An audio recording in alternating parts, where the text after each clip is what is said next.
Every operator that I know is wired to chase. There's always a new thing, a new opportunity, new asset class, new idea across the desk.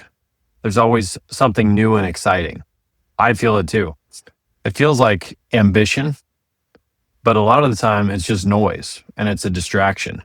So this morning I sat down and I did the opposite. It might sound cliche, but my wife always tells me to be intentional, which I think is incredible advice. So I spent several hours not chasing anything. I sat down, I used Claude, and I built a app that shows me my entire financial picture in one place. Several operating businesses, a bunch of different property investments, loans, equities, cash. And I asked just one question.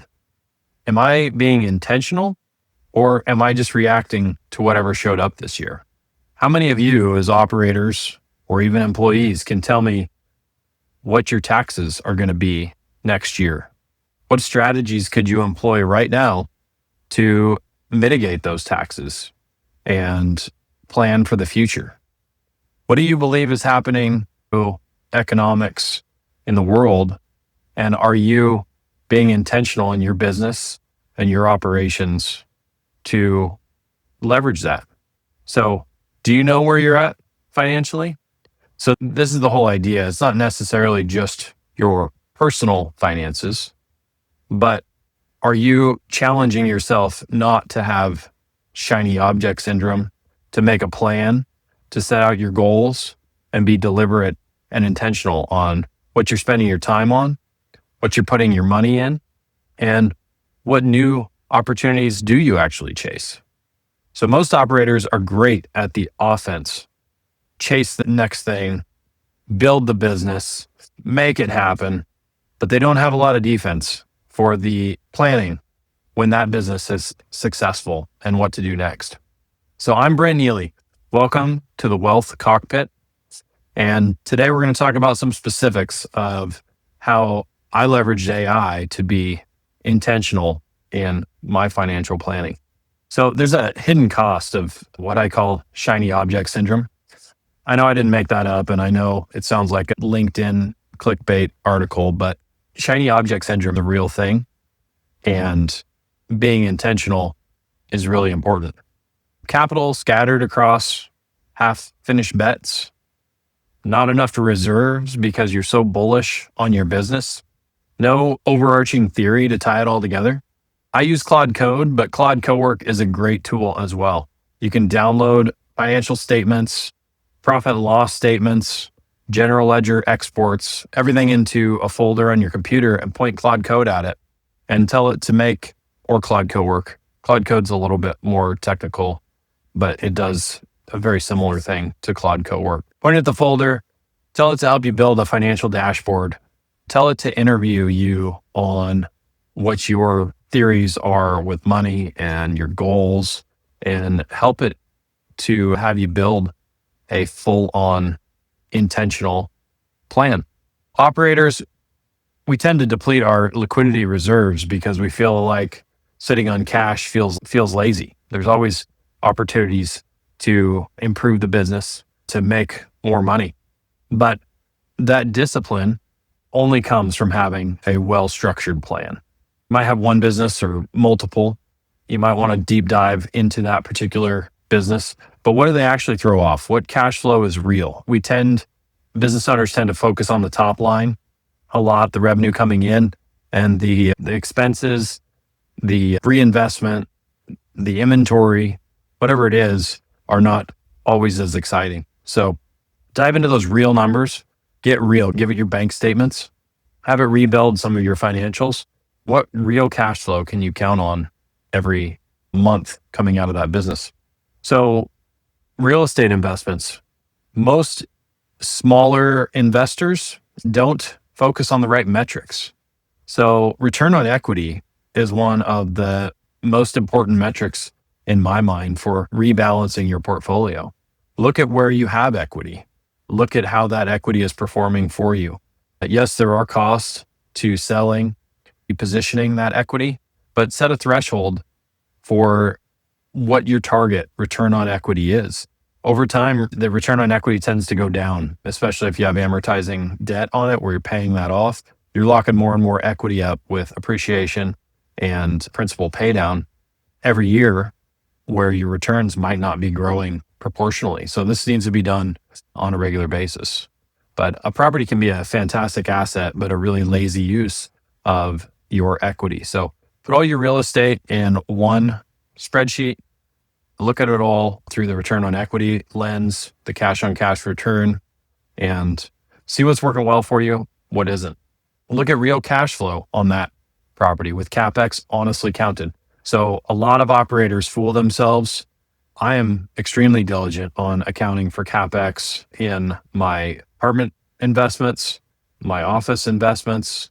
CapEx is one that tends to go below the NOI, the net operating income line. And we kind of don't look at that. We kind of don't talk about it, but load the last 12 to 24 months of actual general ledger export from your property and look at what your actual CapEx spend is. What's your planned CapEx for the next year?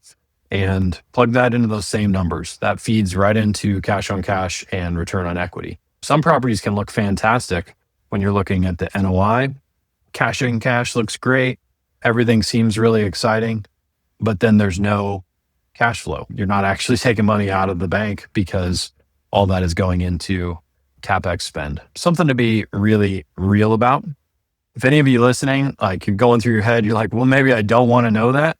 That's exactly the impulse that we're trying to fight. You have to, one of my favorite is to confront the brutal facts of your current reality. So unless you have the data, unless you're digging into what's real and you're willing to look at the reality of the transactions, tell Claude to use the actual bank statements as a source of truth and don't sugarcoat it. And then you're able to make those data-driven decisions for what's working and what's not and make good decisions for your finances. One thing that I really dove into is that I actually had too much reserves in some of my accounts, where looking at the timing of mortgages coming in, mortgages going out, rents coming in, expenses being paid, I needed to optimize how much money I'm keeping in each of those operating accounts and make sure that I'm redeploying that. So while having enough liquidity on a global perspective is really important, not having too many reserves in any one property and making sure I'm deploying that money really came up. So liquidity was one thing that really drove me to do this exercise. It's a common trap for business owners and real estate investors, especially, about being plagued, about being all in. Having liquidity reserves on a global financial perspective is extremely important. I start with 6 to 12 months of all my debt service, operating expenses held in something liquid. So this gets to be a pretty big number as you're growing your net worth and your portfolio and your overhead, but it also helps you sleep at night. Just having that hard line to say, I'm not just keeping some cash over here and then I deplete it as shiny objects come up, but I have a firm and hard floor that's defined as at least 6 months, if not 12 months of obligations. You can decide that based on your risk tolerance. But as you get more diversified, like I have a bunch of different properties, several different businesses, the odds of them all demanding those liquidity reserves at once are pretty slim. So I set mine at about 9 months worth of all the reserves. And it's plenty to sustain a particular property if I lose a key tenant or something for a longer period of time. But setting that absolute real reserve floor on your liquidity is extremely important. And it's not laziness, it's discipline. So going back to, as you see and you have visibility into your financial picture through using this tool, you can tie it to your macro thesis, even your politics or whatever that is, your framing. My thesis is that the US government is going to continue to print money. They call it quantitative easing or whatever they want to call it now. But the debt burden has gotten so huge that it's either cut spending drastically to bring us back to a balanced budget at least, or print money. And the reality is that I don't see any other way than them continuing to print money. That is what has brought me to multifamily real estate. That as the government continues to print money, inflation continues to be an issue. Generally, rents will appreciate with inflation, especially if you're in the right microeconomic environment with a solid economy, population growth, job growth, all the fundamentals that make an MSA a good investment. You combine that with the fact that inflation is going to continue to happen, that multifamily really leverages that growth, because let's just add a 5% cap rate. Every dollar that you can raise NOI, the net operating income, you're going to get $18 to $20 increase in value on the property. So you're leveraging that inflationary growth of the rent. So I've got two really specific takeaways for me going through this exercise. And number one is liquidity. When I laid everything out in one place, I'm actually in a better position than it feels like. The cash was there. It was just locked up across different buckets in too many different operating accounts and not intentionally optimized for what each one of those properties should have for liquidity. The lesson from that is that you can't manage what you can't see. Almost all of the larger companies these days, the C-suite is managing based off of dashboards. They're managing based off KPIs and dashboards to give them a view into the finances and the operations of a company. Why not have a dashboard for your financial picture, set your plan, and be intentional about how you're managing it? This scattered picture that I didn't have a firm grasp of, bringing it all into one dashboard, actually brought me a lot of relief and was able to clarify things. So the second big takeaway is taxes. I was paying the taxes, but I wasn't budgeting my taxes and quarterly taxes properly. I paid them when they got here, but it wasn't part of the bigger plan. So the A actually forecasted my tax liability. I was able to load in my basis and depreciation schedules, and it's given me a almost real-time view into taxes and what I'm going to be owing. And then I can actually tell it, hey, how would investing in this next real estate deal or opportunity impact those taxes? So it's an incredible tool to be able to do that. But I would encourage everybody to do that. If you have complicated taxes like most operators do, this is a huge blind spot, typically. Trying to meet quarterly with a CPA and get them all the information that they need is a lot of work. And some operators do it incredibly well. Some don't do it at all. But this AI process actually does it phenomenally well. All right. So I keep saying be intentional. What did I do intentionally out of this exercise? There's 3 properties that I am listing right now. They're lazy on the return on equity. So I had a hunch that these were, but I wasn't really keyed in onto it until the numbers were right in front of me. So I'm listing those properties. I'm going to put that equity to work harder somewhere else. The second thing I'm going to do is I'm actually going to hold on to more cash that I would normally deploy. While I do believe inflation is going to continue to hit, I've realized that the skill isn't in finding opportunities. There are opportunities everywhere if you're looking, but the skill is really the discipline to say no to the good ones so that you have the bandwidth, the ability to tackle the great opportunities and still maintain that safety net. You don't want a great opportunity to come across and then it be all in or nothing. I'm working to build additional cash reserves to be that opportunity fund and then just screen really hard to make sure that it is a great opportunity, not just a good one. So as I mentioned, I had Claude go through bank statements, my general ledgers, rebuild my NOIs, look at my real CapEx spend for the last 18 months, build a source of truth dashboard from actual facts. So what I would recommend that you do is do the same thing. You can just download PDF statements, whatever, put them all into a single folder. If you have QuickBooks and can export GL transactions, if you have statements from investments that you're doing, part of what I realized is that it was a very iterative process. I kept remembering things. I'm like, oh yeah, there's this account. I forgot about the retirement account for a little bit. I had it forecast a cash flow model. And then as I started looking at that, I'm like, oh yeah, we forgot that upcoming expense or that sale. And it's crazy that AI filled in this plan as fast as I could think of the next detail. I just kept telling it, oh, here's the new statement. So this isn't a static spreadsheet that you're punching numbers and formulas in.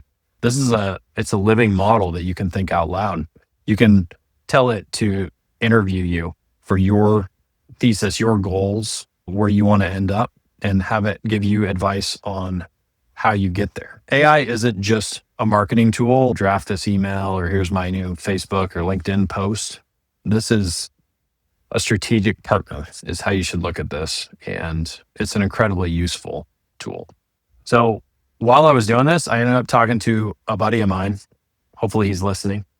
But he actually did a lot of this exercise the day before. And his trigger was that his taxes every year are a nightmare because he's got income scattered across different deals that he's a passive investor in. He's got a couple rental properties. He's got 1099 W-2 income.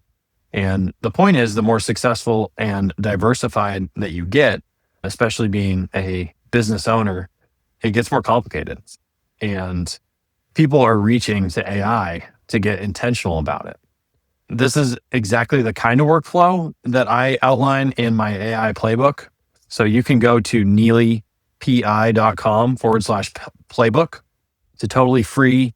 It has AI workflows, operational planning for operators that are building towards the exit. And as I mentioned a couple podcasts ago, even if you don't intend to sell your business, building your business now, planning your finances now, working towards an exit is a huge benefit anyway, even if you never sell. So if you're a few years from selling your business, you're about to have more shiny objects thrown at you in the last few years than you did in your first 20. Buyers, brokers, advisors, friends with a deal, every one of them wants your attention. And the worst exit is the unplanned one, the one where you sell and then you react to whatever lands in front of you. Would highly encourage you, I'm going to say it again, to be intentional. Build the filter now while there's time for it to still matter. Intentionality is the filter. It works on the assets that I loved. Real estate isn't exempt. Nothing gets in without a plan. So the full set of the workflows, including how to use AI to run this, is in the playbook. Check it out. It's free. neelypi.com/playbook. And I also send out a Friday letter of what I'm actually working on this week. What's new in real estate, what's new in business. You can read it anytime, but you can reply anytime and I read every email and I'll get back to you. So I'm Brent and this is the Wealth Cockpit. I'll see you next week.